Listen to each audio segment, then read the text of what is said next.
Nous avons besoin, en tant que musulmans, de placer notre confiance en Allah subhanahu wa ta'ala. Et ce, à tout moment. Dans cette dure réalité, la communauté a grand besoin et urgemment d'apprendre cette leçon, d'apprendre à placer sa confiance en Allah tabarak wa ta'ala. Et non pas en une personne, en sa famille, en son argent, en une organisation. La communauté musulmane ne doit placer sa confiance à nul autre qu'Allah Azza wa Jal. Et la confiance en Allah tabarak wa ta'ala n'est pas une parole qu'on répète, ni de la fumée qui s'envole. La communauté musulmane n'a ni besoin, écoutez attentivement s'il vous plaît, ni d'argent, ni de cerveau, ni de pétrole, ni d'endroit stratégique unique. Mais la communauté musulmane a besoin de connaître son Seigneur, Allah tabarak wa ta'ala, une connaissance parfaite, comme Allah et son messager sallallahu alayhi wa sallam le souhaitent. La communauté a besoin de concrétiser la confiance en Allah seul et de laisser le résultat à qui? À Allah tabarak wa ta'ala. Nous, on place notre confiance en Allah, on fait les causes et le résultat, il appartient à Allah, n'est-ce pas? Mais quelle est la définition de la confiance en Allah? Soyez attentifs s'il vous plaît. La confiance en Allah est la conviction ferme du cœur en Allah en cherchant les causes. La confiance en Allah est la conviction ferme du cœur en Allah en cherchant les causes. Nous n'avons pas à abandonner le recours aux causes. On n'a pas le droit de les ignorer, comme par exemple les causes pour trouver un travail ou pour trouver un appartement ou pour se marier. Tu ne peux pas dire moi, je reste à la maison, je fais de dua, je place ma confiance en Allah, je fais aucune cause et le travail va venir frapper à ma porte, idem pour le mariage, etc. etc. Non. Le musulman, il va placer sa confiance en Allah Azza wa Jal, il va avoir recours aux causes. Il va les postuler pour un travail, CV, lettre de motivation, il fait les causes. Pareil pour le mariage. Idem pour le mariage. On n'abandonne pas les causes en disant je m'en remets à Allah. Comprenez-le bien. Ibn Abi Dunya rahimahullah rapporte avec une chaîne de transmission authentique que Omar, vous connaissez le compagnon Omar ibn Khattab radiyallahu anhu, deuxième calife de l'islam, grand compagnon. Omar ibn Khattab vit des gens et il leur a dit qui êtes-vous? Ils répondirent nous sommes ceux qui s'en remettent à Allah. Il leur répondit non, vous n'êtes que des fainéants, car ceux qui s'en remettent à Allah sont des hommes qui sèment les graines dans la terre puis s'en remettent à Allah pour le résultat. Allah tabaraka wa ta'ala a fait des causes pour toutes choses. Chaque chose résulte d'une cause. Même le paradis a des causes comme salat, n'est-ce pas? Porter le hijab pour les sœurs, le dhikr d'Allah, la lecture du Coran, la bienfaisance envers les parents. Toute chose nécessite un recours aux causes dans cette vie. La confiance en Allah tabaraka wa ta'ala nécessite un recours aux causes. Si tu aimes vraiment le prophète sallallahu alayhi wa sallam, concrétise la confiance en Allah. Sahl ibn Sa'd at-Tustari radiyallahu anhu a dit celui qui refuse d'avoir recours aux causes refuse la sunna. Écoutez bien. Celui qui refuse d'avoir recours aux causes refuse la sunna. Et celui qui refuse la confiance en Allah refuse la foi. Le recours aux causes est une sunna du prophète sallallahu alayhi wa sallam. Et la confiance en Allah était l'état du prophète sallallahu alayhi wa sallam. Suivez bien. On a donc dit la confiance en Allah est la conviction ferme du cœur en Allah en ayant recours aux causes. Certains croient que la confiance en Allah consiste à abandonner les causes.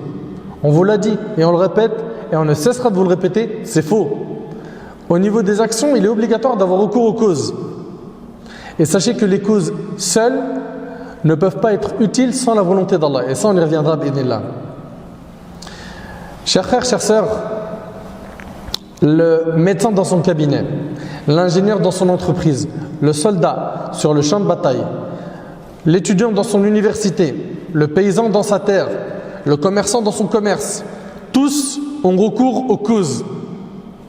La connaissance, n'est-ce pas? C'est une cause. L'invention, la force, l'intelligence et bien d'autres choses. C'est une grande erreur d'abandonner les causes et dire « moi j'ai confiance en Allah ». Qui était l'homme qui plaçait le plus, écoutez bien, qui était l'homme qui plaçait le plus sa confiance en Allah subhanahu wa ta'ala? C'est qui? Non? C'est le prophète Muhammad sallallahu alayhi wa sallam. Personne n'a placé sa confiance en Allah azza wa jal autant que lui. Et avec cela, le jour où il a fait sa hijra, son immigration, quand il a quitté la Mecque pour aller à Médine, il a fait les causes ou pas? Bien sûr qu'il a fait les causes. Il a pris un guide polythéiste pour lui indiquer la route. Oui ou non? Ça s'appelle avoir recours aux causes. Au lieu de prendre la direction de Médine, il a brouillé les pistes. Il n'a pas tout de suite pris la direction de Médine, il a pris une autre direction. Pourquoi? Pour brouiller les pistes, car ses ennemis les recherchaient. Ça également, c'est avoir recours aux causes. Le prophète alayhi salatu wassalam a placé Ali radiallahu anhu sur son lit. C'est pourquoi? C'est pour que les gens pensent que c'est lui, n'est-ce pas? Ça c'est un sabab, c'est une cause. Le prophète sallam, il avait les informations qui venaient de Abdullah ibn Abi Bakr, qui lui dormait à la Mecque, écoutait les infos et il les retransmettait au prophète sallam, en donnant tous les plans de Quraysh au prophète sallam pour qu'il sache comment s'organiser dans son émigration. Ça c'est quoi? C'est des causes tout ça. Asma bint Abi Bakr, la fille d'Abu Bakr radiallahu anha, elle a porté la nourriture au prophète sallam et à Abu Bakr, c'était un recours aux causes. Amr ibn Fuhayra, lui il a porté son troupeau afin d'effacer les traces de pas de qui? Du prophète sallam et de son compagnon. Subhanallah, tout ça c'est quoi? Ça va recours aux causes. Pendant les batailles, le prophète sallam il porte une armure ou pas? Pourquoi? Pour se protéger. Il a recours aux causes. Il ne se dit pas moi j'ai confiance en Allah, personne ne va me toucher. J'insiste sur le fait d'avoir recours aux causes, car la communauté est une communauté qui doit avoir recours aux causes. Nous sommes une communauté qui donne, qui bosse, qui travaille. Ce qu'on veut aujourd'hui, c'est que vous compreniez bien c'est quoi le tawakkul. La confiance en Allah Azza wa Jalla, je le répète, c'est la conviction ferme du cœur en Allah en ayant recours aux causes. C'est la totalité de la foi et l'aboutissement de la réalisation du tawhid, l'unicité d'Allah. Et c'est pour cela qu'Allah Ta'ala incite le prophète à s'en remettre à lui dans plusieurs versets. Regardez combien de fois le prophète sallam, Allah Ta'ala dans le Coran, il va s'adresser à lui en lui demandant de s'en remettre qu'à lui, Azza wa Jal. Allah Ta'ala dit dans Sourate Al-Furqan, wa tawakkal 'ala al-hayy alladhi la yamut wa sabbih bihamdih. Et place ta confiance en le vivant qui ne meurt jamais. Et par sa louange, glorifie-le. C'est un ordre de la part d'Allah. Et place ta confiance en le vivant qui ne meurt jamais. Allah tabaraka wa ta'ala dit également au prophète sallam, fatawakkal 'ala Allah innaka 'ala al-haqqil mubin. Place donc ta confiance en Allah, car tu es de toute évidence dans la vérité claire. Allah tabaraka wa ta'ala dit au prophète sallam, fa idha 'azamta fatawakkal 'ala Allah. Puis une fois que tu t'es décidé, confie-toi donc à Allah. Mes frères et sœurs, sachez qu'Allah tabaraka wa ta'ala a fait l'éloge de ses prophètes, les prophètes au pluriel, qui ont concrétisé la confiance en Allah. Allah ta'ala dit dans Sourate Ibrahim, وَمَا لَنَا أَلَّا نَتَوَكَّلْ عَلَى اللَّهِ وَقَدْ هَدَانَا سُبُلَنَا وَلَنَصْبِرَنَّ عَلَى مَا آذَيْتُمُونَا وَعَلَى اللَّهِ فَلْيَتَوَكَّلِ الْمُتَوَكِّلُونَ. Et qu'aurions-nous à ne pas placer notre confiance en Allah alors qu'il nous a guidés sur les sentiers que nous devions suivre? Nous endurerons sûrement la persécution que vous nous infligez. Et ceux qui ont confiance en Allah s'en remettent entièrement à lui. Allah tabaraka wa ta'ala a fait l'éloge des compagnons du prophète alayhi salatu wassalam dans Sourate Al-Imran. Allah tabaraka wa ta'ala dit الذين قال لهم الناس إن الناس قد جمعوا لكم فاخشوهم فزادهم إيمانا وقالوا حسبنا الله ونعم الوكيل فانقلبوا بنعمة من الله وفضل لم يمسسهم سوء واتبعوا رضوان الله والله ذو فضل عظيم إنما ذلكم الشيطان يخوف أولياءه فلا تخافوهم وخافوني إن كنتم مؤمنين. Écoutez attentivement s'il vous plaît, barakallahu fikum. Allah Ta'ala il dit, certes ceux auxquels l'on disait, les gens se sont rassemblés contre vous, craignez-les, cela a augmenté leur foi. Et ils dirent, Allah nous suffit, et il est notre meilleur garant. Ils revinrent donc avec un bienfait de la part d'Allah et une grâce. Nul mal ne les toucha. Et ils suivirent ce qui satisfait Allah. Et Allah est détenteur d'une grâce immense. C'est le diable qui vous fait peur de ses adhérents. N'ayez donc pas peur d'eux, mais ayez peur de moi si vous êtes croyants. La confiance en Allah tabaraka wa ta'ala est donc une méthodologie. Et il faut avoir recours aux causes en toutes circonstances, en tout lieu. Et ensuite, avoir la conviction ferme du cœur en Allah. Ainsi, on pourra obtenir ce qu'on souhaite. Le musulman ne doit pas attacher son cœur aux causes, mais il doit attacher son cœur au Seigneur des causes. On en a beaucoup dans notre communauté qui, quand ils parlent, ils disent « c'est grâce à moi, c'est moi qui a fait, heureusement que j'étais là, c'est mon intelligence, c'est mes diplômes, c'est grâce à moi » et on se jette des fleurs. C'est grâce à toi quoi? Tout ce que tu possèdes aujourd'hui est grâce à Allah subhanahu wa ta'ala. On entend souvent ces erreurs dans nos discussions. C'est grâce à moi. C'est moi qui a fait. Ou bien parfois tu entends quoi? Écoute, j'ai fait tout ce que je pouvais faire. Le reste, Allah il le fait. Allah il fait le reste. Méditez. Hein?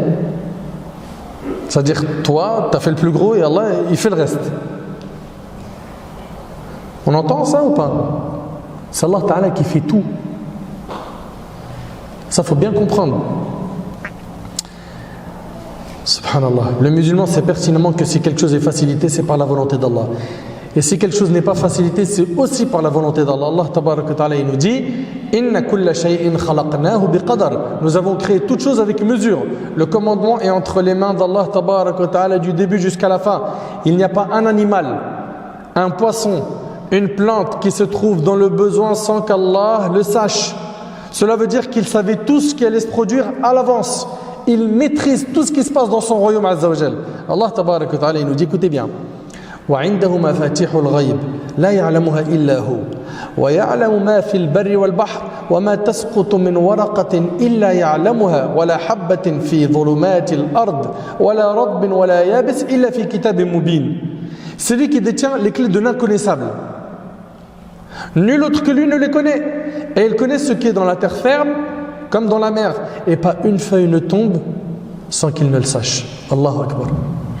Une feuille d'arbre qui tombe, Allah subhanahu wa ta'ala, il le sait. Et pas une graine dans les ténèbres de la terre, rien de frais ou de sec qui ne soit consigné dans un livre explicite. Ahbab al-Kiram, j'attire votre attention maintenant sur un hadith très important et je vous demande, Inch'Allah, de le méditer, de l'écouter avec les oreilles de votre cœur. Ce hadith-là, il est rapporté par l'imam Ahmad al-Tirmidhi ibn Majah. Dans le hadith de Omar ibn Khattab,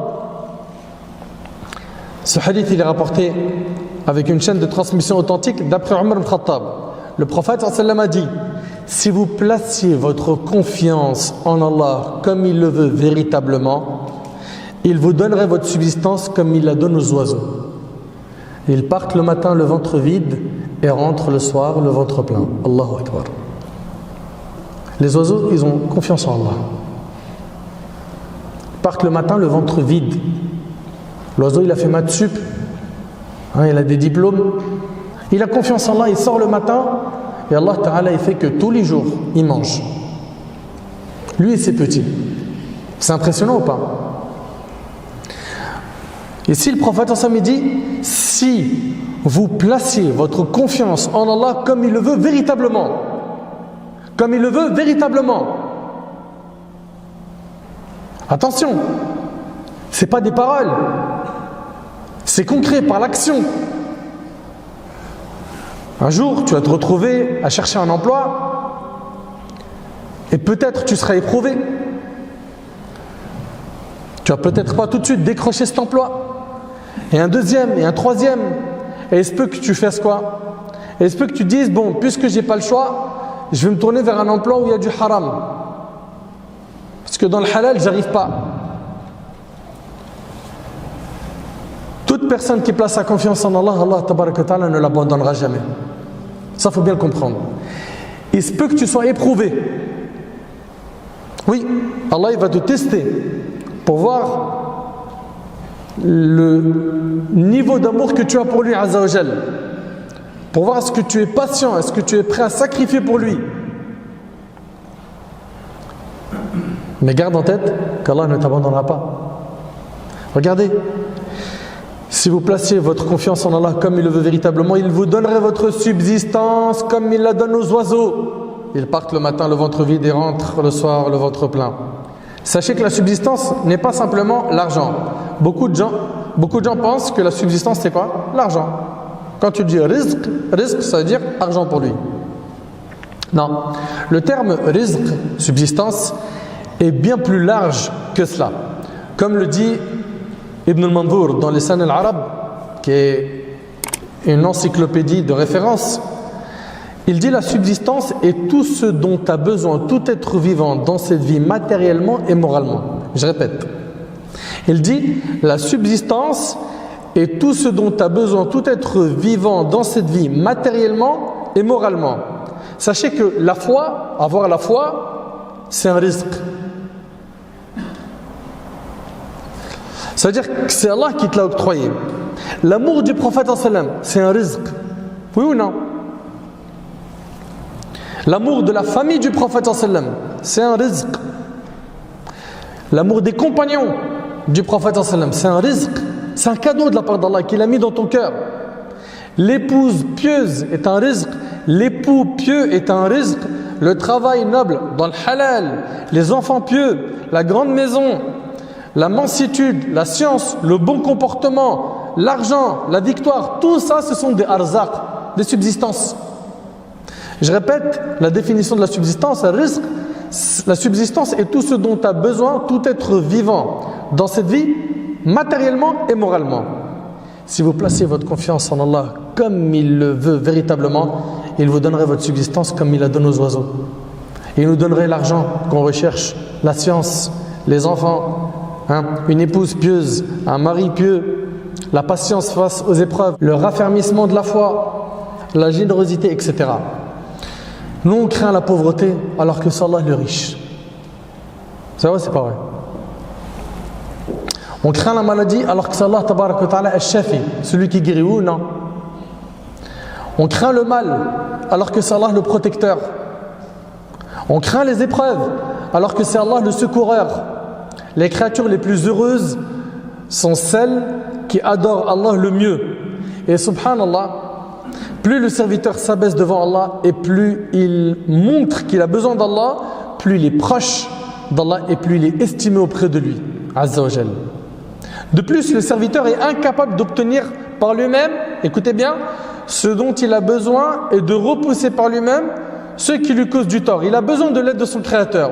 Allah tabaraka wa ta'ala est le seul à être imploré pour ce que nous désirons. Et Allah subhanahu wa ta'ala n'a pas besoin de ses créatures. Et toutes les créatures sans exception ont besoin de lui. Nous on est les pauvres devant Allah tabaraka wa ta'ala. On a besoin de lui, Azza wa Jal. Il vous donnerait votre subsistance comme il la donne aux oiseaux. Ils partent le matin le ventre vide et ils retournent le soir le ventre plein. Les oiseaux, subhanallah, sortent le matin tôt, le ventre vide, mais ils sortent pour chercher la nourriture. Et par leur tawakkul, Allah il leur donne, subhanallah. Celui qui cherche la subsistance, Allah la lui donnera. Allah tabarak wa ta'ala dit, méditez bien s'il vous plaît. وَمَا مِن دَابَّةٍ فِي الْأَرْضِ إِلَّا عَلَى اللَّهِ رِزْقُهَا وَيَعْلَمُ مُسْتَقَرَّهَا وَمُسْتَوْدَعَهَا كُلٌّ فِي كِتَابٍ مُبِينٍ. Écoutez bien, il n'y a point de bête sur terre dont la subsistance n'incombe à Allah qui connaît son gîte et son dépôt. Tout est dans un livre explicite. Méditez avec moi s'il vous plaît. Les animaux marins, il y en a combien? Des milliers, n'est-ce pas? Il y en a un nombre incalculable. Ils sont très nombreux, oui ou non? Ils mangent tous à leur faim. Qui pourvoit leur subsistance? Allah. Les oiseaux, pareil, sont très nombreux. Qui s'occupe de les nourrir? Qui? Allah tabaraka wa ta'ala. Les animaux, les humains, subhanallah, Allah tabaraka wa ta'ala leur accorde leur subsistance à tous. Médite sur ces animaux qui vivent dans des endroits sombres et ténébreux ou qui vivent sous la terre. Pense aux fourmis, pense aux insectes. Tout le monde est nourri. Qui leur octroie cette subsistance? C'est Ar-Razzaq, Allah Tabarak wa Ta'ala. Il y a un verset, subhanallah, qui est très très fort. Et j'aimerais, Inch'Allah, qu'on le médite. Allah Tabarak wa Ta'ala, dans Sourate Al-Dhariyat, il dit وَفِي السَّمَاءِ رِزْقُكُمْ وَمَا تُوعَدُونَ فَوَرَبِّ السَّمَاءِ وَالْأَرْضِ إِنَّهُ لَحَقٌّ مِثْلَ مَا أَنَّكُمْ تَنْطِقُونَ. Et il y a dans le ciel votre subsistance et ce qui vous a été promis. Par le Seigneur du ciel et de la terre, ceci est tout aussi vrai que le fait que vous parliez. Dans ce verset, Allah Tabaraka wa Ta'ala, il nous informe que la subsistance se trouve dans le ciel et non sur terre. Pourtant, l'argent est sur terre, les entreprises sont sur terre, le commerce est sur terre, oui ou non? Allah Tabaraka wa Ta'ala, il nous dit que la subsistance, elle se trouve dans le ciel.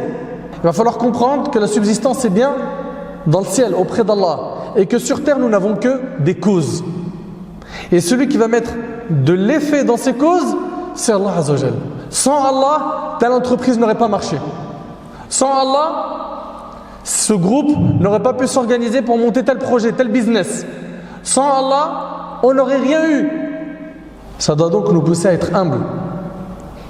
Et de ne pas être de ceux qui parlent en disant « moi, c'est moi qui, moi ». Toutes ces lettres, elles commencent par moi. C'est le centre du monde, mashallah. Un peu d'humilité. Ce qu'il faut comprendre de ce verset, c'est que la subsistance vient du ciel et que la terre contient les causes. Cela veut dire que ces causes fonctionnent par un ordre divin. Le fait de s'appuyer sur les causes de la pourvoyance et de faire des causes la seule raison de ta pourvoyance est un manquement dans l'unicité d'Allah.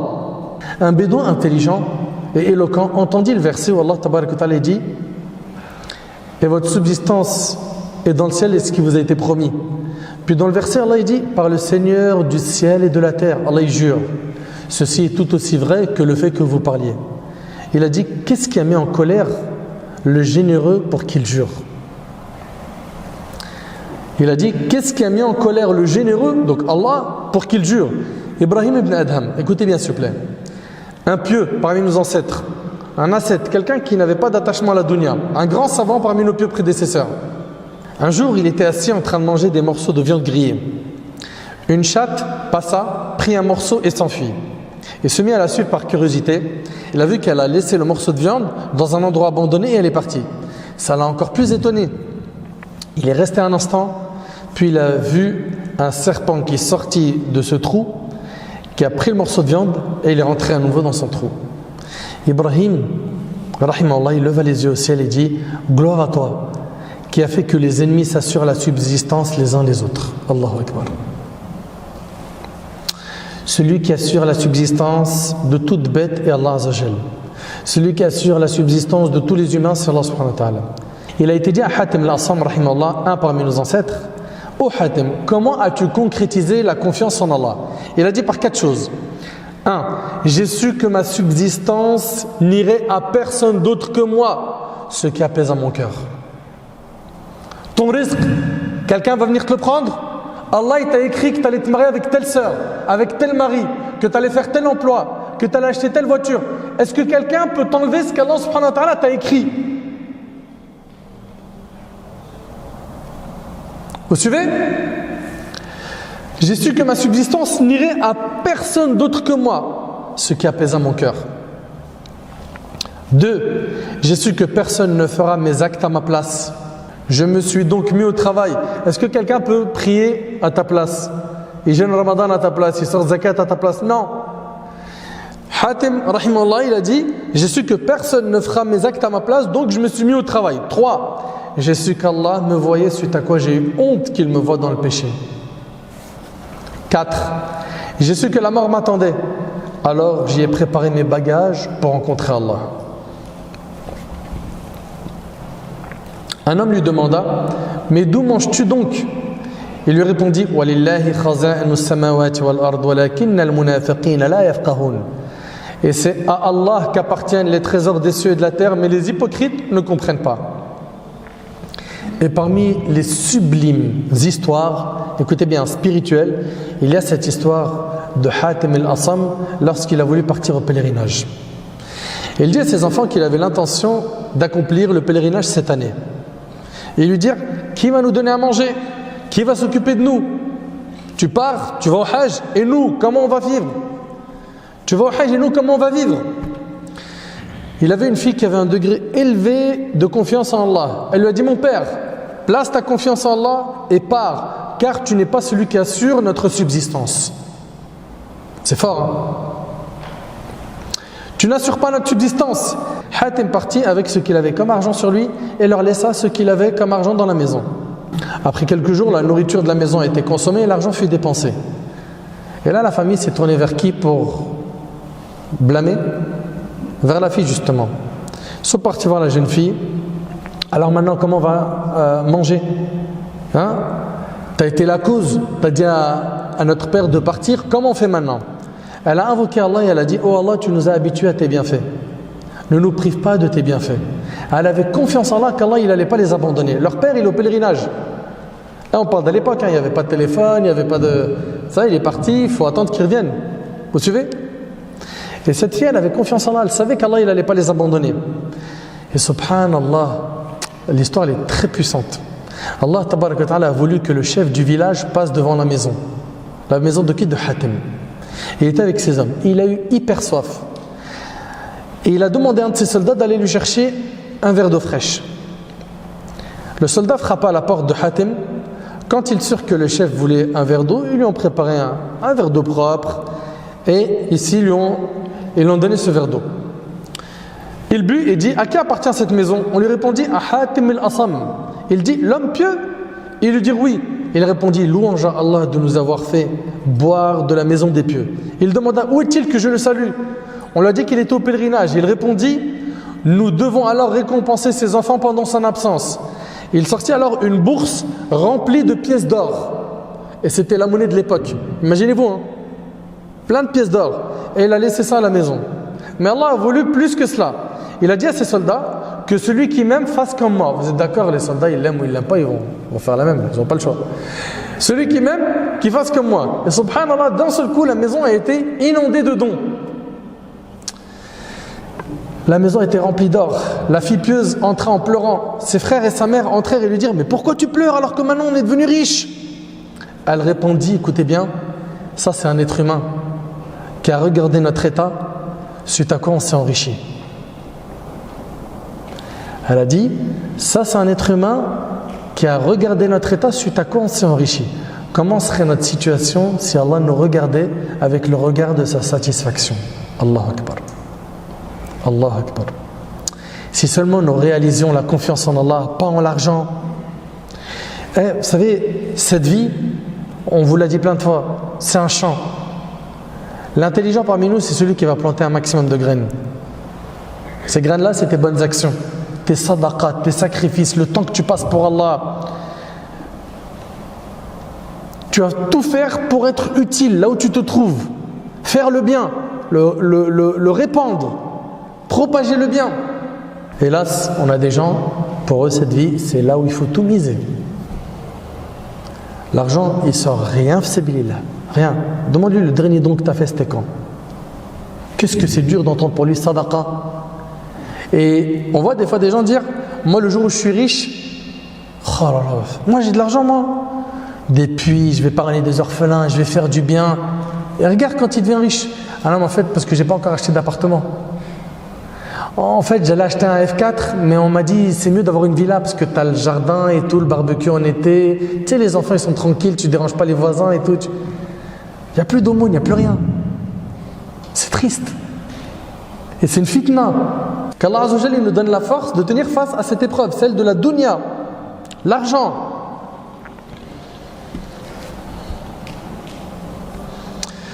Je demande à quelqu'un de nous citer une seule bataille que la communauté musulmane a gagnée alors qu'elle surpassait l'ennemi en nombre ou en armement. Je parle ici dans la biographie du prophète sallam.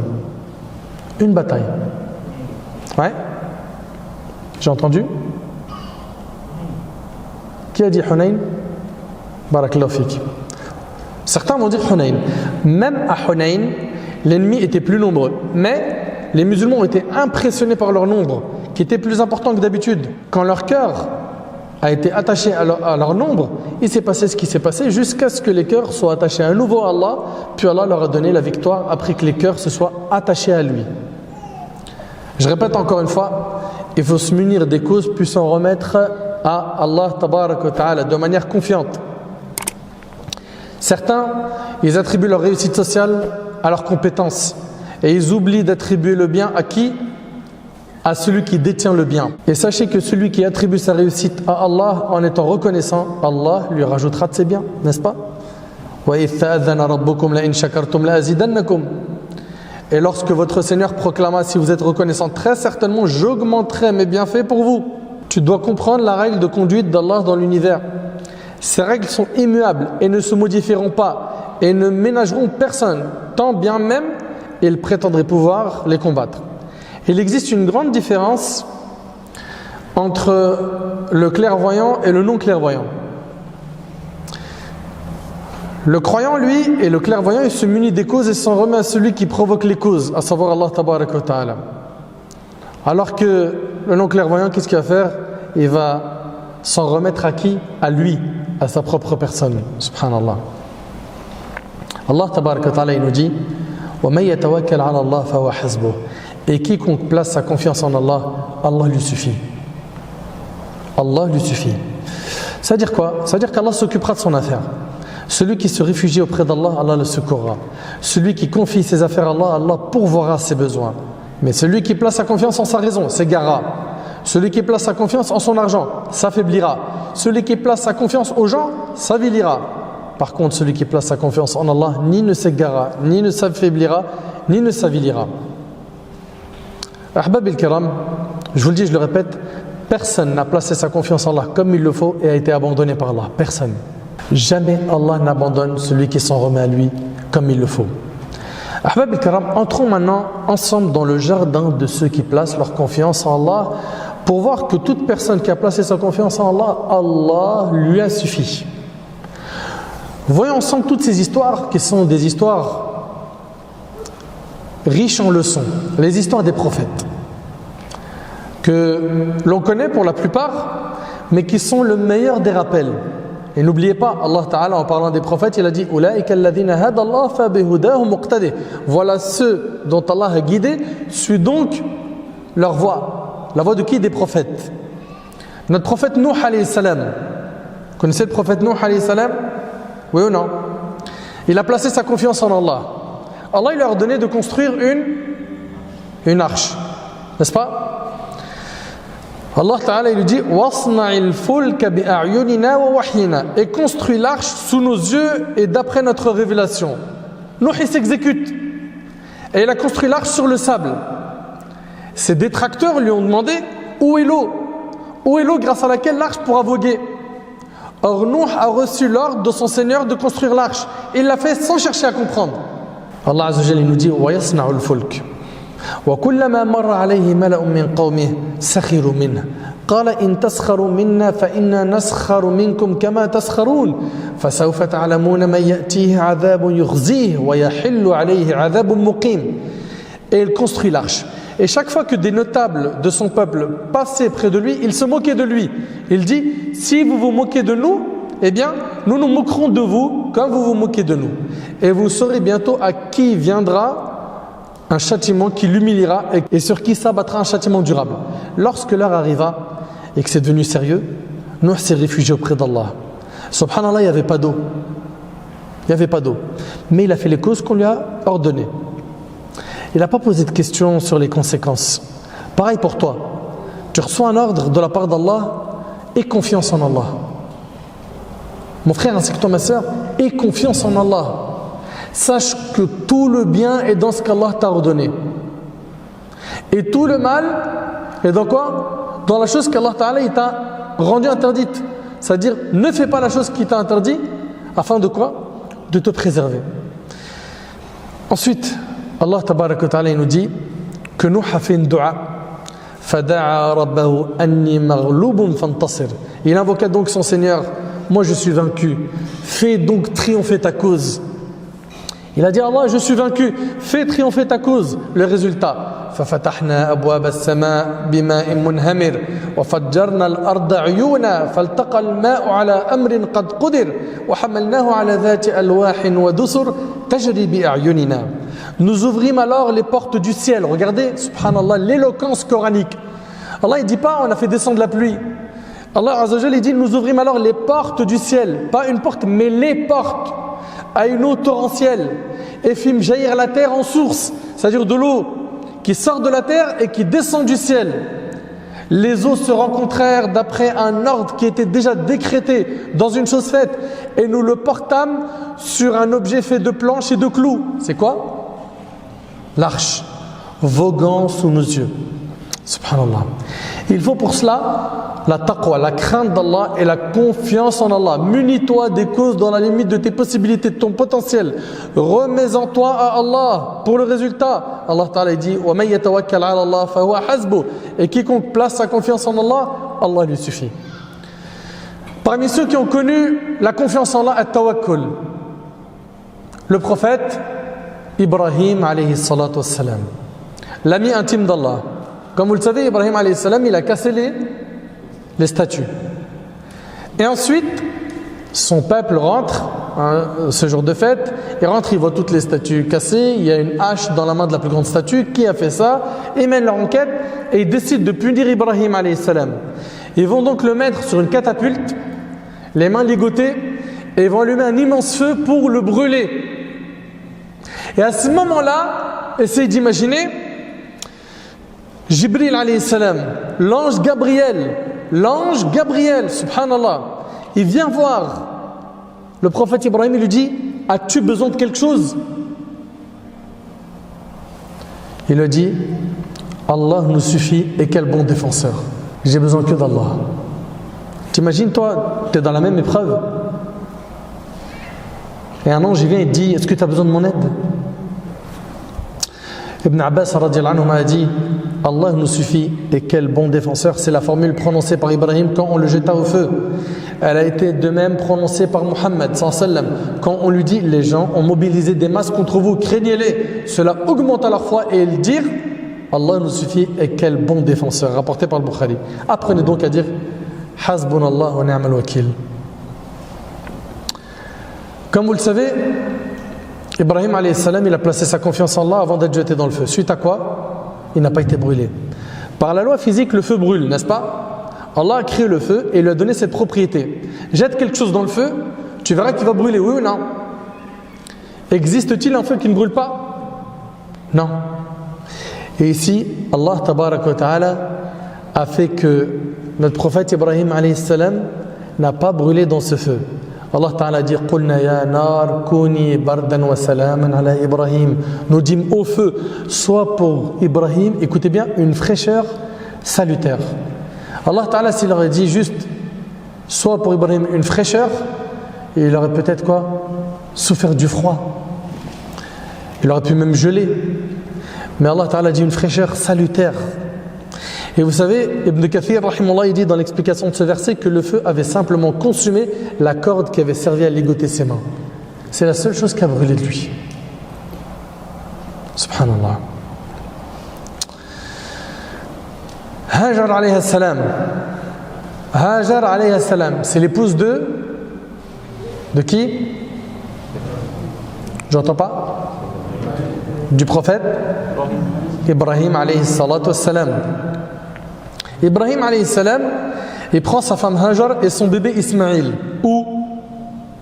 Dans un lieu désertique, où il n'existait, écoutez bien, où il n'existait ni plantes ni eau. Ils se rendirent donc dans cette zone aride sur laquelle naîtra plus tard la ville de la Mecque. Cette histoire, vous la retrouvez dans Sahih al-Bukhari selon Ibn Abbas radiyallahu anhuma. Ibrahim alayhi salam, il emmène son épouse et ce nourrisson, ce bébé, son fils Ismaïl. Elle est en train de l'allaiter. Et il les dépose dans l'endroit où plus tard il y aura quoi? La Kaaba. À l'endroit le plus haut de la mosquée. Subhanallah. À l'époque, il n'y avait aucun humain qui vivait là-bas. Pas d'eau, rien, personne. Il les dépose avec un sac de dattes et une autre pleine d'eau. Et d'ailleurs, Ibrahim alayhi salam, il va invoquer Allah. Il va dire quoi? Rabbana, inni askantu min dhurriyyati biwadin ghayri dhi zar'in 'inda baytika al-muharram. Rabbana liyuqimu as-salata faj'al af'idatan min an-nas tahwi ilayhim warzuqhum min ath-thamarati la'allahum yashkurun. Ô notre Seigneur, j'ai fixé une partie de ma progéniture dans une dépression impropre aux cultures, dans un endroit désertique, juste auprès de ta maison sacrée. Ô notre Seigneur, pour qu'ils accomplissent la prière, fais que des cœurs d'entre les humains se précipitent vers eux. Fais leur attribution de fruits, peut-être seront-ils reconnaissants. Il dépose sa femme dans cet endroit désertique et il rebrousse chemin. Et là, qu'est-ce qui se passe? La mère d'Ismaïl, elle le suit en disant « Où vas-tu » Elle lui dit « Où vas-tu en nous laissant dans cette vallée où il n'y a ni humain ni objet ?» Et elle répète la question plusieurs fois. Et il ne lui prête pas attention. Ensuite, elle lui dit « Est-ce que c'est Allah qui t'a ordonné cela ?» Il a dit oui. Et regardez le réflexe, elle a dit « Alors, il ne nous abandonnera pas. »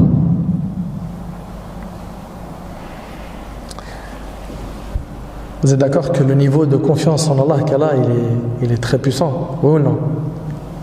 Elle est dans le désert avec un nourrisson. Il n'y a personne, il n'y a pas un humain, il n'y a rien. Pas une construction, rien. Elle place sa confiance en Allah. Elle part avec son bébé dans cet endroit. Elle va rester dans cet endroit avec son bébé. Et à un moment donné, vous savez tous ce qui va se passer. Elle va commencer à chercher de l'eau. Et de là va jaillir la source de Zamzam. Et quand il y a de l'eau dans un endroit, les oiseaux généralement se réunissent dans ce périmètre. Et la tribu de Jurhum, en passant par là, elle va dire ici, il y a un indicateur qui prouve quoi? Qu'il y a de l'eau. Et d'un seul coup, il va y avoir cette tribu qui va s'installer autour d'elle et la vie va naître dans cette ville. Cette ville va par la suite devenir peuplée de gens. Subhanallah. Ça, c'est une épreuve qu'il a réussi, Ibrahim alayhi salam. Le temps passe et Ibrahim alayhi salam, il retrouve son fils Ismaïl plus tard. Et après, il se voit en rêve en train de faire quoi? De l'égorger. Inni ra'aytu fil manam anni adbahuk. Il dit à son fils, j'ai vu un rêve que j'étais en train de t'égorger. Qu'est-ce qu'il lui dit? Ya abati if'al ma tu'mar satajiduni insha'Allah min as-sabirin. Au père, mon cher père, fais ce qui t'a été ordonné. Tu me trouveras, si Allah le veut, parmi le nombre des quoi? Des endurants. Subhanallah. Lui, il a confiance en Allah. Sa mère, elle a confiance en Allah. Ibrahim, alayhi salam, le père, a confiance en Allah.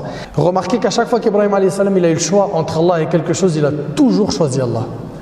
Entre Allah et son peuple, il a choisi Allah. Entre Allah et son père, Azar, celui qui fabriquait les statues, il a choisi Allah. Entre Allah et son épouse, entre Allah et son fils, à chaque fois qu'il a été mis à l'épreuve, il a toujours choisi Allah. Et c'est comme ça que tu seras un gagnant, en choisissant tout le temps Allah. Dans chaque affaire, fais ce qu'Allah ta'ala t'a demandé de faire. Et Ibrahim alayhi salam, il prend le couteau, il prend son fils, il se dirige pour l'égorger. Vous imaginez le cœur du père envers son fils, en plus un père qui n'a pas eu d'enfant que très tardivement, une fois que ses cheveux ont blanchi et dont la femme était stérile, une fois que son enfant, ça y est, il commence à marcher, il va, il vient, il sort avec son père, il connaît la joie, il reçoit l'ordre de l'égorger. Une épreuve difficile, mais il l'a réussi. Et qu'est-ce qu'Allah tabaraka wa ta'ala a fait? Allah tabaraka wa ta'ala dit وَفَدَيْنَاهُ بِذِبْحٍ عَظِيمٍ, et nous le rançonnâmes d'une immolation généreuse. Cette confiance en Allah solide qu'a eu Ibrahim alayhi salam, ainsi que son fils Ismaïl, a fait qu'Allah ta'ala a fait descendre un mouton du paradis afin qu'il soit égorgé à la place d'Ismaïl. Le prophète Yaqub alayhi salam et ses fils, vous connaissez son histoire? Le prophète Yaqub alayhi salam et ses fils. Lorsque Yaqub alayhi salam a été informé que son fils a été dévoré par un loup, son fils qui? Yusuf. Qui a dit qu'il a été dévoré par un loup? Ses frères, n'est-ce pas? Pourquoi? Ils étaient jaloux de lui. Très bien. Le temps passe et après, Yusuf alayhi salam devient le ministre des Finances en Égypte, n'est-ce pas? Puis, après, il y a une disette, une famine, et les frères de Yusuf décident d'aller en Égypte. Pourquoi? Pour avoir de la nourriture. Et là, à ce moment-là, ils décident de garder qui? Yusuf alayhi salam? Benyamin, le petit frère. Yaqub alayhi salam, il perd dans un premier temps Yusuf alayhi salam, et dans un second temps, Benyamin. Il a pleuré, il était triste, il en est même devenu aveugle. Il a toujours gardé confiance en Allah, et il avait une bonne opinion d'Allah, et Allah Azza wa Jalla lui a rendu son fils Yusuf et Benyamin après une longue absence. Parmi les personnes qui ont eu confiance en Allah fermement, on a le prophète Moussa alayhi salam. Moussa alayhi salam, il est poursuivi, comme vous le savez, par l'armée de Pharaon. Il a devant lui la mer, derrière lui l'armée. Est-ce qu'il a perdu confiance en Allah? Non.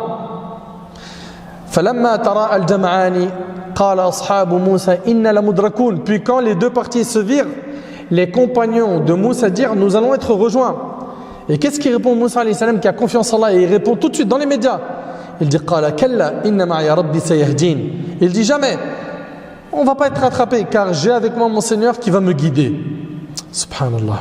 Allah tabaraka wa ta'ala était avec lui. Donc rien à craindre. Si on concrétise la confiance en Allah comme il se doit, on n'aura peur de personne à part Allah. Si Allah est avec toi, si Allah subhanahu wa ta'ala est avec toi, tu n'as pas à avoir peur, car tu es accompagné du Tout-Puissant, qui ne peut être dominé. Tu es accompagné du Tout-Puissant qui ne peut être vaincu. Tu es accompagné du riche par excellence qui ne peut s'appauvrir. Tu es accompagné d'Allah. Et quelle noble compagnie! Si seulement la communauté savait, connaissait la valeur d'Allah tabaraka wa ta'ala, nous n'avons besoin que de connaître Allah subhanahu wa ta'ala comme il le veut, lui exalté soit-il, et comme le veut Muhammad sallallahu alayhi wa sallam, qui le connaissait le mieux. Il ne nous manque rien à part placer notre confiance en Allah, compter sur lui, se réfugier en lui, remettre toute chose à lui. قَالَ كَلَّا إِنَّ مَعِيَ رَبِّي سَيَهْدِينِ. Il dit jamais, car j'ai avec moi mon Seigneur qui va me guider. On est d'accord que si on prend un bâton, on frappe avec la mer ne va pas se diviser en deux. Oui ou non? Oui ou non?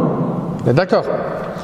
Subhanallah, il a placé sa confiance en Allah. Allah subhanahu wa ta'ala, il lui dit quoi? Il lui dit: frappe avec ton bâton la mer. Il frappe, et qu'est-ce qui se passe? Il y a 12 chemins qui vont se faire. Et l'eau qui va s'accumuler va avoir la forme d'une montagne. Allah ta'ala, il dit: فَكَانَ كُلُّ فِرْقٍ كَالطَّوْدِ الْعَظِيمِ. Elle se fendit alors, la mer, hein, et chaque versant fut comme une énorme montagne. Et l'orgueil de Pharaon jusqu'au bout. Hein. Il a dit: voyez ça, c'est mon œuvre. Jusqu'au bout, il est dans le kibr, l'orgueil. Parmi les exemples de tawakkul, de confiance en Allah, on a la magnifique histoire de la mère de Moussa. C'est quand même impressionnant. Pharaon, dans un cauchemar, il voit que son royaume, après l'interprétation des sorciers, les gens autour de lui, que son royaume, il est menacé par un enfant de Bani Israël qui va prendre son royaume. Qu'est-ce qu'il décide de faire?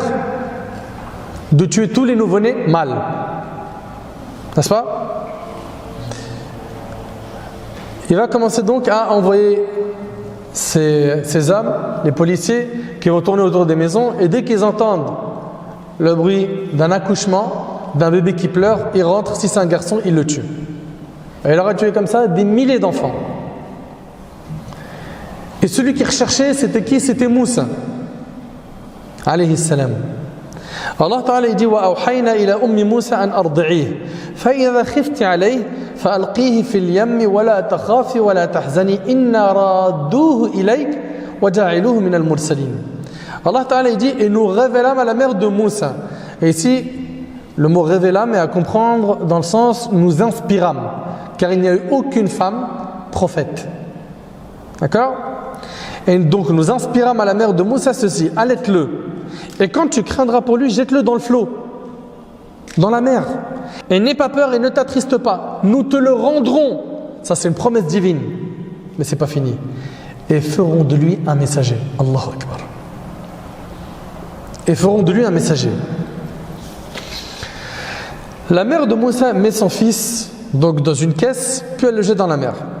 Cette caisse ne va pas se noyer parce qu'Allah Tabaraka wa Ta'ala dit: nous te le rendrons. C'est une promesse divine. La caisse va s'arrêter devant le palais de Pharaon. Assia va voir de loin la caisse. Et Assia, c'est qui? C'est la femme de Pharaon. Très bien. C'est une femme modèle. Hein, c'est une parmi les femmes modèles qui a cru en Moussa alayhi salam, qui a adoré Allah Tabaraka wa Ta'ala, et qui d'ailleurs a été tuée sauvagement. Par qui? Par Pharaon et ses hommes. Elle a tout de suite eu de l'amour pour ce bébé. Allah Ta'ala, il nous dit: وقالت امرأة فرعون قرة عين لي ولك لا تقتلوه عسى أن ينفعنا أو نتخذه ولدا وهم لا يشعرون. Or, la femme de Pharaon dit, cet enfant recueilli réjouira ma vue et la tienne. Ne le tuez pas. Il pourrait nous être utile ou le prendrons-nous pour enfant? Et il ne pressentait rien. Subhanallah, on sait qu'après, il y a eu pas mal de nourrices qui sont passées. Pourquoi? Pour allaiter Moussa. Mais il a refusé le lait de toutes les nourrices. Et c'est devenu une affaire qui s'est propagée dans le palais au point où c'était la discussion de tout le monde. Le bébé ne veut pas se nourrir, ne veut pas manger, il ne veut rien prendre. Et l'annonce a été faite par la suite.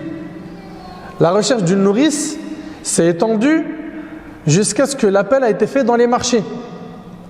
Et là, c'est la sœur de Moussa qui, en passant devant un marché, entend cette information. Elle le rapporte donc à sa mère.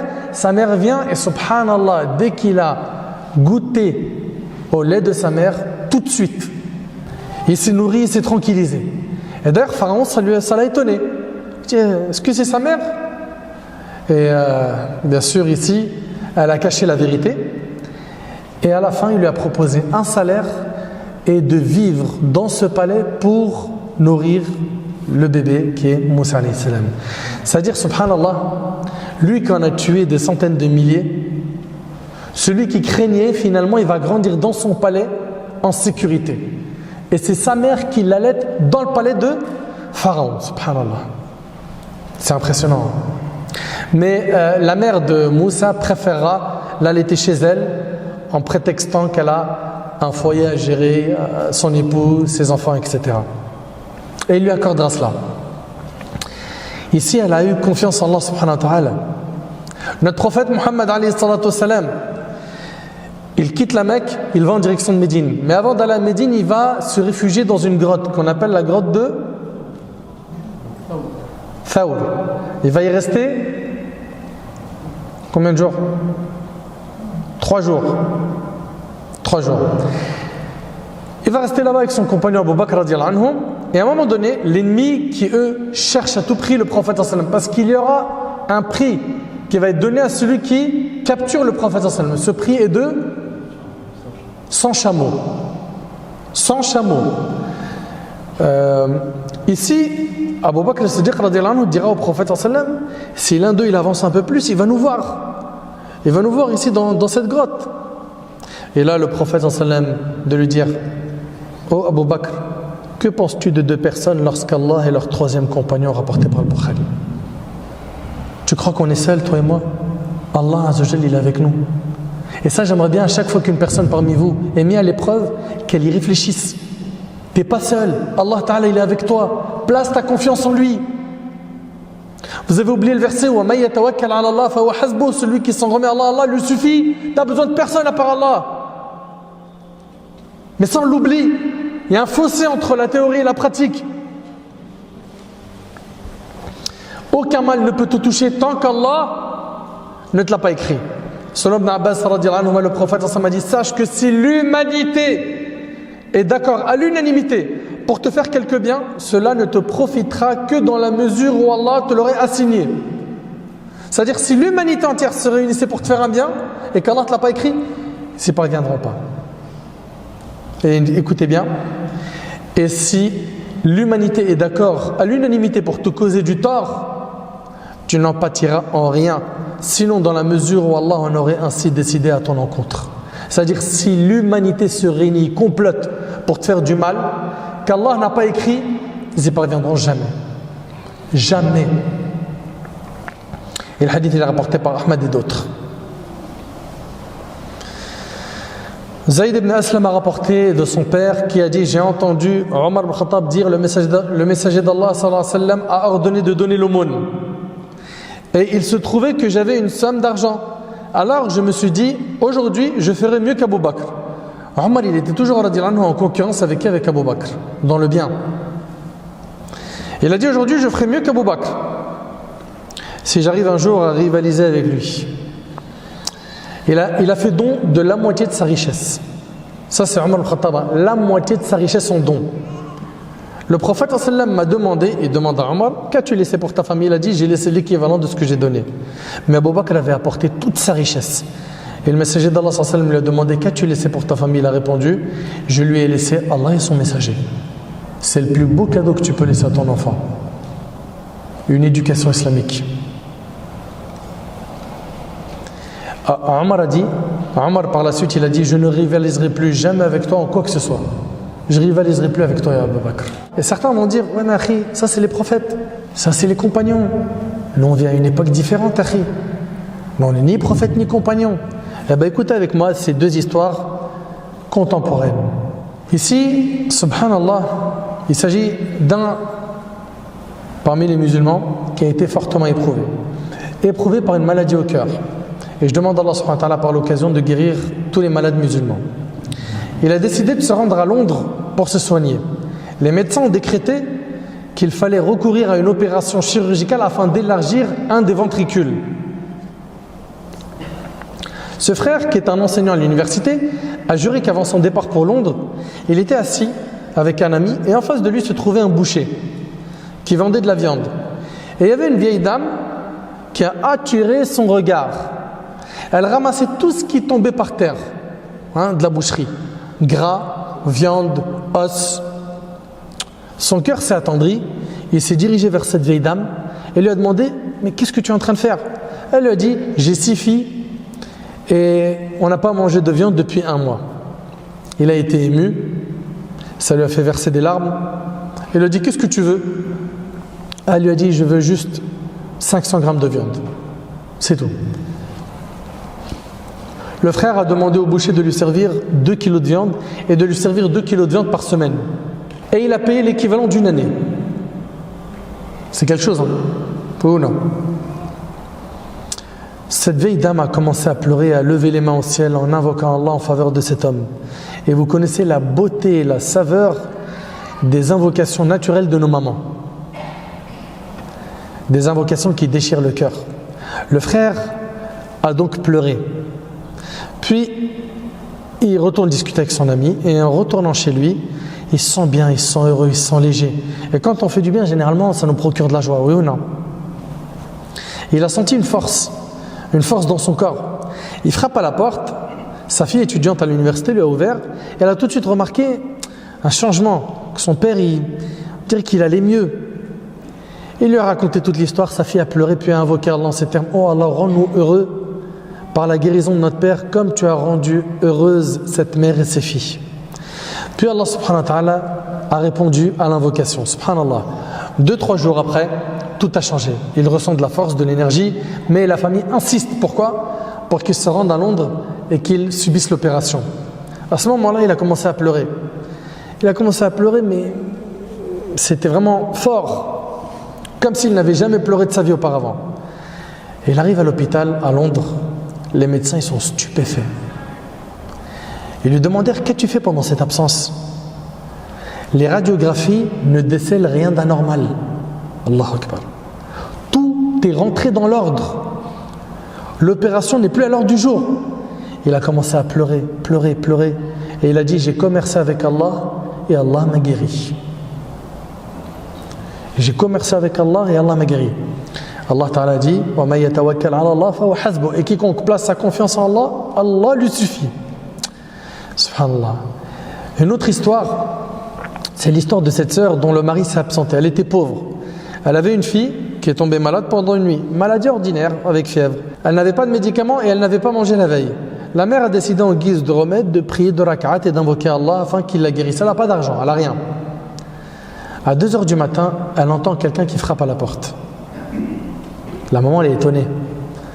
Elle raconte que son père, donc la mère de la fille malade, son papa, donc le grand-père en fait de la fille, il se précipite vers la porte et qui est là? C'est le docteur, le médecin. Médecin à 2h du matin, qui l'a ramené ce médecin? Donc il ouvre la porte, la mère de la fille se tient derrière son papa. Le médecin demande où est la patiente. Ils le font entrer, il ausculte la malade, il écrit l'ordonnance, puis après avoir terminé, il exige le paiement de la facture, de la consultation. Mais la mère répond qu'elle n'a pas les moyens de payer. Et là, le médecin, il se met en colère, il lui reproche son manque de pudeur. Tu m'appelles à une heure tardive, tu m'as fait déplacer, tu n'as pas les moyens de payer, est-ce que c'est sérieux, etc. Il la blâme. Et la mère, elle est étonnée. Elle lui dit, mais comment j'aurais pu te contacter? J'ai pas de téléphone chez moi. J'ai pas de téléphone chez moi. Le docteur, il se calme un peu. Le docteur, il lui demande, cet appartement n'est-il pas celui de la famille Intel? Et la femme lui dit non. La famille Intel, c'est l'appartement juste à côté d'une autre. En fait, qu'est-ce qui s'est passé? Le médecin, il s'est trompé. Allah subhanahu wa ta'ala, il a fait qu'il s'est trompé de porte. Allahu Akbar. C'est impressionnant. Subhanallah. C'est ce qui s'est passé. Le docteur lui a dit, Wallahi, Allah m'a envoyé pour toi. Raconte-moi ton histoire. Elle lui a expliqué qu'elle vivait dans des conditions difficiles. Suite à quoi le médecin, après avoir écouté tout cela, il a dit, bouge pas, je m'en occupe. Il est parti chercher les médicaments, de la nourriture et il lui a assuré un salaire mensuel jusqu'au retour du mari. Et quiconque place sa confiance en Allah, Allah lui suffit. Mes chers frères, mes chères sœurs, il faut se munir des causes et placer sa confiance en Allah. Vous allez rencontrer des défis dans votre vie. Peut-être par votre islamité, vous allez peut-être voir des portes qui ne seront pas tout de suite ouvertes ou qui seront fermées d'un coup. Placez votre confiance en Allah. Sachez que Ar-Razzaq, c'est Allah. Celui qui accorde la subsistance, c'est Allah. Celui qui est capable de tout, c'est Allah. Celui qui connaît bien ta situation, c'est Allah. S'il t'a donné, c'est par sagesse, par hikmah de sa part. S'il ne t'a pas donné tout de suite, pareil, il y a une sagesse derrière. Place ta confiance en Allah. Il nous faut nous réformer et abandonner le mauvais comportement qu'on a envers notre Seigneur Azza wa Jal. Et surtout, ces adorations qui émanent du cœur, at-tawakkul, al-yaqin, la confiance, la certitude, la sincérité, la piété, tout ce qui vient du cœur, il faut le réformer. Et c'est le plus dur. C'est le plus dur, c'est un gros travail. Pour terminer, je clôture ma conférence en vous disant que l'on doit garder espoir en Allah subhanahu wa ta'ala. Parce qu'Allah tabaraka wa ta'ala, il est proche des pieux, proche de ceux qui l'invoquent avec sincérité. Mais attention, l'espoir s'il n'est pas accompagné d'action et vain, c'est l'espoir des menteurs et des désœuvrés. Il faut retourner à la foi et à la compréhension de nos ancêtres, nos pieux prédécesseurs, afin de porter le flambeau qui permettra d'éclairer le chemin et d'illuminer à nouveau notre vie. J'implore Allah tabaraka wa ta'ala de m'accorder ainsi que vous une confiance en Allah véritable et concrète. J'implore Allah tabaraka wa ta'ala de vous récompenser pour l'écoute attentive.